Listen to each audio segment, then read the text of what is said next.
Director association Odisha film and television director association तरफ कारण से जो प्रकार बाइट दौरान ता द्वारा इंडस्ट्री बदनाम होड़िया फिल्म इंडस्ट्री को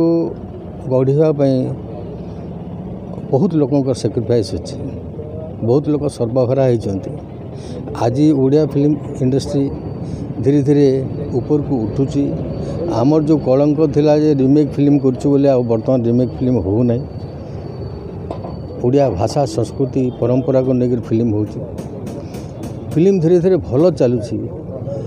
ए समय बारंबार बाइट देकरी डायरेक्टर मानकर एगेंस्ट आर्टिस्ट मानकर एगेंस्ट फिल्म एगेंस्ट कहवाटा सेटा हमको एक्चुअली क्षुब्ध करछि मोर महत करछि एवं आमे चाहूँ जे ये सब बंद हो कहीं ओडिया फिल्म इंडस्ट्री उपरे 25,000 लोकंकर भाग्य निर्भर करे विभिन्न वर्गर लोक काम करते समस्त आपण मान भी से सामिल।